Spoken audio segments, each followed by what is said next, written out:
name's Kirk Lougheed. I was one of the 5 people that left Stanford to start Cisco.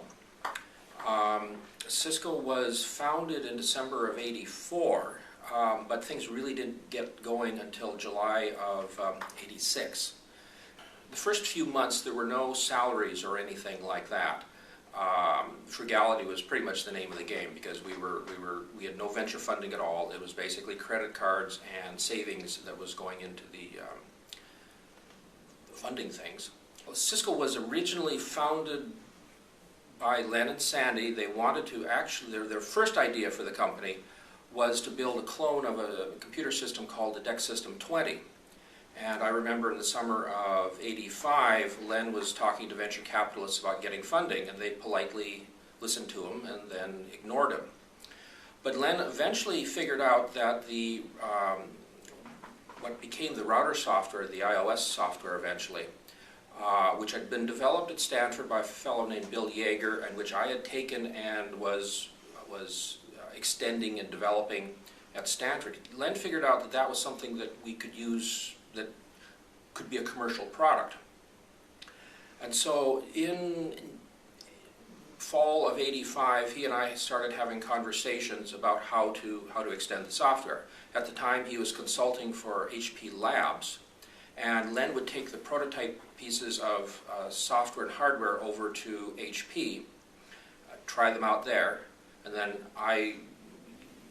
based on that feedback, I extended the software a bit more. Matters came to pretty much of a head in July of '86. That's when Len and I both left Stanford. Sandy had left a little bit earlier. We basically moved from our offices at Stanford into a couple of spare bedrooms in Len and Sandy's house in Atherton. The manufacturing facility was their living room. That July we built the first 15 AGS routers and piled them in our cars and took them down to UPS to ship off to our first customers. HP was one of the major customers, and there were several universities that knew us from Stanford that were also interested. We actually started making money from the first that first month of shipments. Not a lot, but enough that we could go buy parts and build some more stuff and keep the company moving forward. When Len and Sandy finally went to Sequoia Capital, Don Valentine noticed that we'd been making money, and we were a bunch of amateurs. I mean, there was no salespeople, nobody had actually run a company before, but we were making money, so Don Valentine invested. We didn't actually have to use the venture funding because we were making enough from our cash flow at the time to push operations forward. What we really got out of it was access to people that knew how to run a company, and that's where people like John Mortgage came from, who was our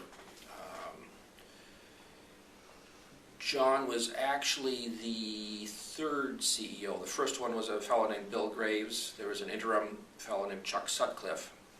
And then there was John.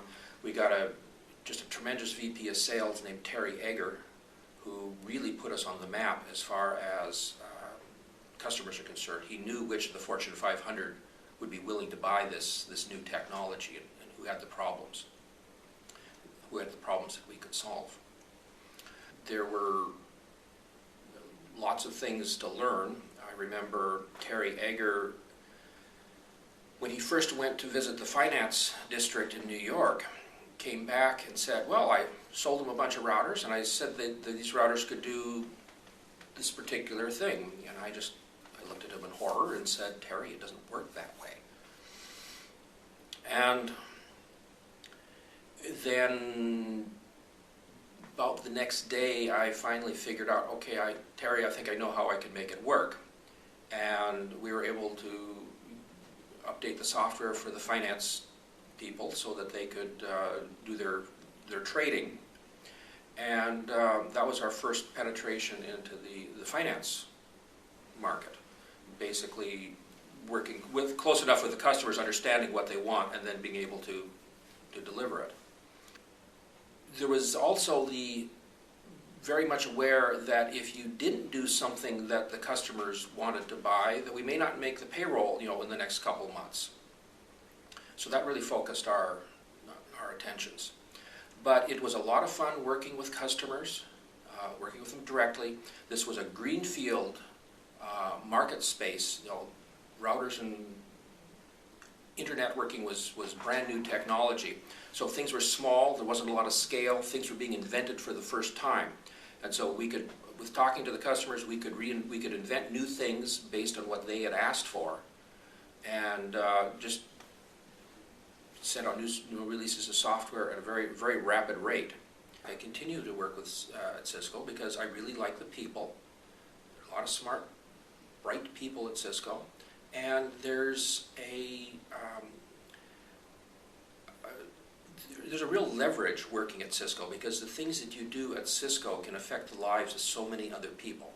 And that's something that I've always been interested in, is doing something that other people like, that has helped other people, has made their lives better. 25 years from now, Cisco will still be a communications company. We've always been a communications company. I expect that we will sell mostly devices that aid communications, that are either in the center of the network or at the edge of the network. I think that we will be focusing on some of what the world's major problems are.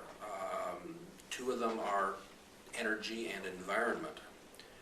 And communications, whether it's machine to machine, things like smart grid, will become very valuable.